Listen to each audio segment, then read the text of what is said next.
So today I'm very happy to be talking to Daniel Bort. I hope I said it right. It's very easy. It's only 4 words. Bort. Bort in Portuguese.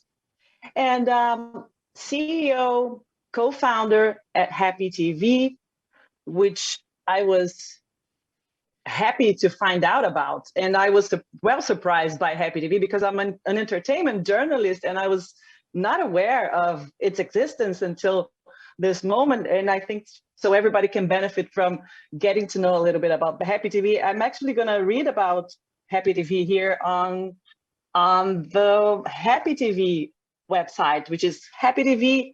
HappiTV with an I, is the streaming service made by and for members of the LGBTQ plus community. We are powered by an expansive and wide-reaching collection of queer cinema and TV series options tailored to the discerning, sophisticated consumer.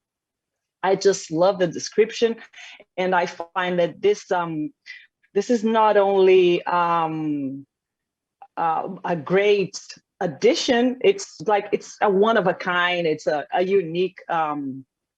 So please tell us, Daniel, how HappiTV was created. How did this very important niche came to life? Oh, absolutely. I've been in the international distribution business for film for about 18 years.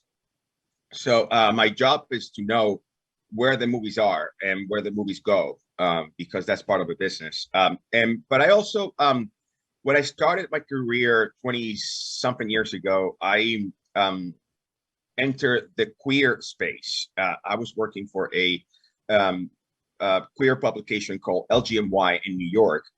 And I became the co-publisher and the advertising director of that magazine. So I knew about the queer business and I knew about the film business. So when a friend of mine presented me the opportunity to create an OTT, an over-the-top service, you have to think what will be your specialty, or what will be the generation, the thing that you need to do about the service, what the service will be about. And I said, well, I mean, I do know about queer business and I do know about queer film. So let's put it together. And that's how it came out. That's how it came about. So I love the idea that I was reading a little bit about how it was created, because it's pretty recent, and how you were speaking about the idea with a lot of people and everybody was going, yes, fantastic idea, fantastic project. And in the end, you just had to do it all by yourself. Of course, now you have your own people that came aboard. But a lot of Brazilians, with the help of a lot of Brazilians, I must say. I've had 3 staff members that are Brazilians, and then actually the latest one is coming right after this. So so believe it or not, there's a lot of Brazilian influence in this business. And I have I think I have like 2 or 3 movies that are Brazilian as well. So so we also have, and we're also planning to expand into Brazil as soon as we are able to be able to pay for the dubbing or the subtitling of the movies, which is quite expensive as well. Yeah, I wanted to also get into that. How is it? Tell us a little bit about the numbers that you have up to now. Like, how many subscribers do you have by now? I know that it's up to now is free, so everyone can just sign up and you have access to the content. But how many people do you have already there? We had about 30,000 registrations, and even though we have a subscription service, we're not pushing for it. We're just letting it grow naturally and organically. We are focusing more on the advertising video on demand business at the moment. So that's what we've been focusing on growing. So we've got about 30,000 right now, but we're growing by leaps and bounds. Every month, the growth rate is bigger than before. So we're very excited about what this business can take us. And tell us more about the catalog. How many titles do you have? Because I see you have all sorts of content. You have documentaries, shorts, romance, suspense, just like anything you can think of. Well, exactly, because queer cinema could be pretty much about anything. I mean, it could be a queer comedy, it could be a queer suspense thriller, or it could be queer reality TV. So we have a little bit of everything in the site. We have about 350 hours of content right now, but we're continuing expanding every week. And we're thinking that within a year, we could actually get between 500 and 700 hours of yeah. So that's a significant amount that gives us a lot of leeway to work with. And we're also very excited to know the new content out there, and we would love to partner with as many content creators as we possibly can. Yes, that's what I was going to ask you, because you do also have some, I'm seeing here, created content. What is that? Who are these people? Who are the ones that you're partnering with? Well, when we thought about this site, we wanted to give it a sense of purpose, and we wanted to give it a sense of belonging. What we're building here is a community of creators, audiences, and brands. Also, we are very welcoming of all the brands that are looking to expose themselves to the LGBTQ market, and we will, and we think it's a very important part of the equation as well, because we want to create a space where everybody's safe and everybody feels that they belong. So one of the issues that we created, that we decided for that, was to expose and make it all about the content creators that are making these movies. So we feature them very, very prominently in the site. And we also link their work to what they're doing. So we're giving, so people are able to get to know them with the picture, the bio, and everything else that they can think of, so they can explore other works that they've done and get to know them better. So that's one of our goals, most important goals that we have created. I don't think too many sites are doing that, actually. Yeah. So well, it's a great also, sorry to interrupt. It's just that I was thinking that it's a great way of showing that these artists are not just channeling into the LGBTQ community, even though they are part of it, and even though they are creating the content, meaning that, you know, we're also part of a bigger picture of the entertainment as well. But also at the same time, we do have this safe space. So it's a great thing for both sides, right? Exactly. We do believe that queer representation matters. So we want to highlight the work of the out and proud creators that are out there exposing their work, because there's still a lot of places out there where this type of visibility is not fully, it doesn't happen. So our site is worldwide. We can we are turned on in all 200 countries around the world.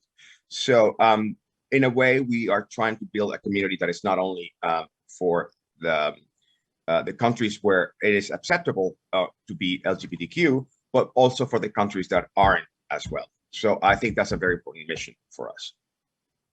Which would be those countries? Which would be the Saudi Arabia, all the Middle East, Russia in particular. You know, Russia's awful on LGBTQ rights. I'd imagine. A lot of parts of Africa is a well-kept secret that yeah, and even in our own countries. I don't know if you know this, but I'm Venezuelan. My family's from Spain, but I was born in Venezuela, so I consider myself South American just as well. And I love Brazil very much. I've been there many times.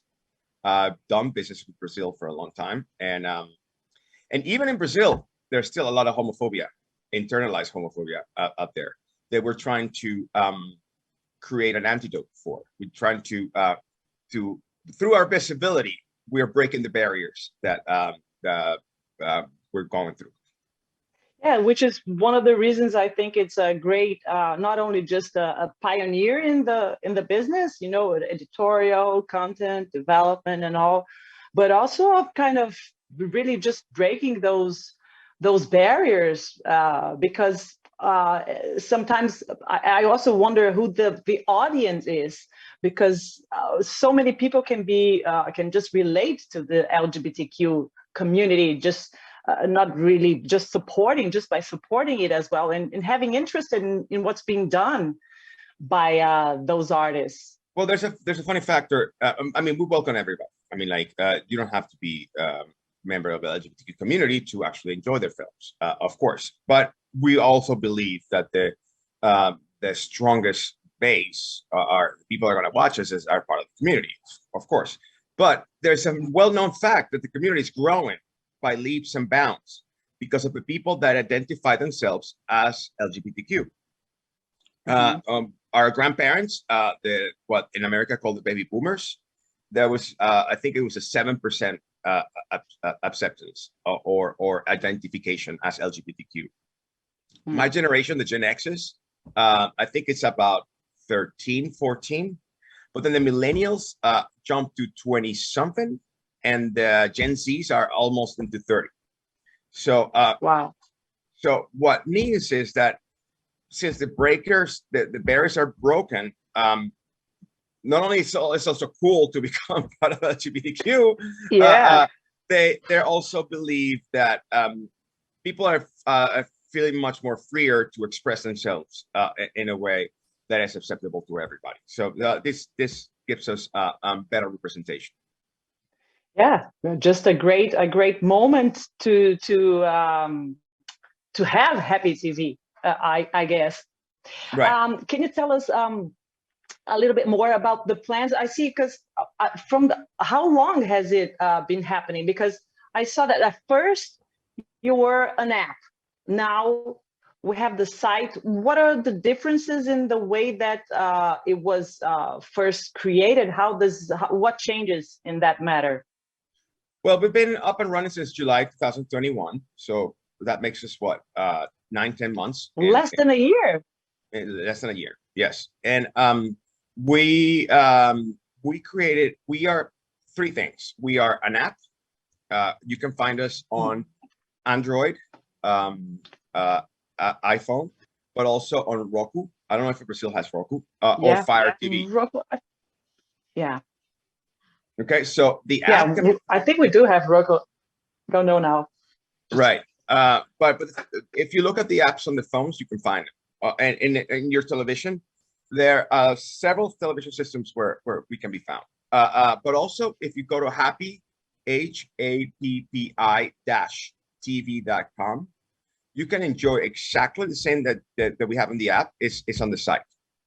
In addition to that, we have a third way of watching, which is through linear channels. Linear channels are the traditional channels that we used to have, where there was a grid and there was programming previously chosen for us. And believe it or not, these channels are very popular everywhere. People still watch television, just like turn on the television and let's see what's on. Yeah. Okay.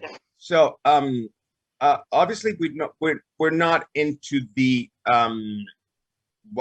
pay TV or the official channels, but there's a lot of new systems out there that are creating linear channels for us to be, and I believe we are in 13, and we probably going to be plus 20 systems by the end of the year. So the systems are the TCL, the brand television brand TCL has their own linear channel system. Roku channel is there. Huawei, Xiaomi, Season are brands that carry us. Stroom, Select TV, Freebie TV, Rad. I'm quoting by heart. I think I know them all, but Streamium, and a couple more. But yeah. Wow, so that's fantastic. We're there. Just absolutely. And I was thinking here while you were mentioning all the possibilities and everywhere where we can get happy. And I was HappiTV, which, by the way, is a great name, right? I guess you hear that a lot because it's just but well, I was just thinking, it's a very gay name. It's a great name. Yeah. No, it's a very gay name too. Oh, get very gay too. Yeah. Yeah, it's very happy. I was just thinking here that the way that you've been growing exponentially, like I thought maybe you had started in 2020, but that's like we said, in less than a year, you already have all this going. We did start in 2020, but we did a beta testing first, and then we tweaked things out. So we did start in 2020 as a beta model, but then we launched in July. Yeah, but with the subscriptions and all, right? Like with the people signing up. And then I was just thinking that because I was reading a little bit about you, I know that I did read that you came from Venezuela, and that you were an actor as well. That this is probably how you started, or 3 lifetimes how ago. Yeah, and this is what I wanted to talk to you about. Like when you were an actor and you were on television and you were doing things, when would you ever think that there would be a moment where the LGBTQ community, which is something that probably at that moment wasn't even it wasn't talked about in this way, you know, would have its own space, and where you would be talking to creators and to audiences that would be interested in this. Just trying to think of a timeline, you know. That's a very interesting question, and I'm going to give you the answer to that question. Many lifetimes ago, because I'm very, very old, when I was doing television, which was between 1987 and 1994, none of this That's would have not too long ago. No, that's only 40 years ago.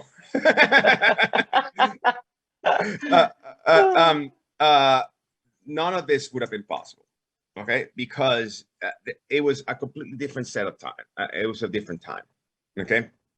And also for me, as my evolution as a person, I don't think I was able to be able to have that kind of representation on be part of it, because I was not ready for it. It only took me to when I went to New York and in 1995, and I saw the first Pride celebration and parade, that got me thinking, oh wow, this is a movement. This is different. This is important. That's why we believe that the representation and the presence and the visibility is so important. And that's why we're creating HappiTV. I love it. Let me know, what are your expectations for make money with this thing? Finally. Of course. Yeah. How much money? I don't know. The sky's the limit, but I'm gonna tell you something. For the people that are, this is not an easy business. It's in which sense? You mean of? I mean, there's a lot of competition, and there's a lot of elbow pushing, and there's a lot of creation. I mean, like every other business, it takes a while to actually establish themselves. But I don't want to sugarcoat it. I don't want to say, "Oh, wow, this is so beautiful." No, it takes a lot of work, and also new ideas take a little while to solidify and be present. Okay, so we're in the process of becoming a worldwide brand. And if we create and the jury's out. I mean, like, we don't know whether we're going to be successful in creating a brand that is going to be universally recognized. Nobody has done it so far. Well, you get the pioneership. You know, that's already on you. You're pioneers already. Well, okay. We have several people that tried to do it before on pay TV. There was a couple of networks that the studios created. One was called Logo, and the other one was called Here TV. Those two still exist, and they're in. I mean, I'm not going to comment on other people's business, but I don't think the goals that they created were met. Okay, so we still have the jury out. I mean, we still have to make this a business that everybody cares about, and that's the challenge. The challenge is to create the business that is going to take flight and is going to have long legs, and that's what we're here for. That's what we're trying to create. Yeah. Well, and also you're running now on ad revenues, so that is also a great challenge because, as you said, you need to have brands embarking and coming on board with you. So that is really They're coming. They're coming. yeah. We're Oh, talking to them. I bet you will find the right partners, No, we're of course. finding them. We're fine, and we're going to do fabulous business with them. Because a lot of the brands out there are really looking for diversity and inclusion businesses that are safe for their brands, and we are very, very safe. I mean, we are not. Our brand is even though we are a gay brand, and in some places that could be considered dangerous or morally wrong by certain people. For the brands, we're very safe. So I think we're going to do a lot of business with the brands. And I wish you guys all the luck. I'm sure. I hope we can talk in a few months, or just realize how, as the time goes by, that you've done a great job, and just wish you all the best. Absolutely. Thank you so much. I'm looking forward to talking to you again too. Okay, so if you're a creator and you do want to have your work on HappiTV, how would that work? How do you curate the content that you're putting in there? Well, that's very easy for us. To reach out to us, all you need to do is to go to our website. I repeat it: HappiTV, happy-tv.com, HAPPI-TV.com. There's a content submission page there that you can actually get in touch with us, and we'll reply right away. Actually, I'm going to give you a little secret. It comes to me, so I'm going to reply to you. Don't worry about it. That's great. We are mostly working with created content already. We're not developing at the moment, just because we're very new and we're still growing. We're not Netflix that would have billions of dollars to create the content. However, we have several plans to work with original content that we're putting together. In fact, my flagship show is waiting for me to call him back. I'm just gonna have to wait because I'm here. But in the meantime, if you talk about the criteria for selection, that's also very important. I'm gonna tell you a little secret. I mean, like, I've seen things that are horrible. I mean, like they're not even like professional. Okay, and just because they're LGBTQ, we don't put them there. Okay, so that we draw a line there. But if the show has production values that are adequate, and there's a storyline or there's an intent, we would love to have it. You see what I mean? I mean, I'm not here trying to say a word about equality. I'm here to try to expose the work of the creators and put it out there. Obviously, there's going to be shows that are better than the other ones, and we do have shows that are I would not watch it. But I try to give and I'm probably speaking too much. Actually, I should not be saying all this, but the point that I'm trying to make is we are very inclusive, and we believe that we want to give a space to all those queer creators out there that are doing phenomenal work. Okay, and most of the time the work is phenomenal, and that's what we care about. I see. I hear you. Of course. I mean, like, as a streaming service, you do worry about the quality of the content. I have seen people screaming and yelling and doing like this, and I have said no to that content. I mean, like, yes, I have said that. So here, getting intimate with you on the things that I've seen. I've seen crazy stuff. But I've seen fantastic, phenomenal stuff, and they're all in the site. I don't want to mention or single out any one of the shows, but but I love the content that we have on the site. The content is very good, and you should check it out.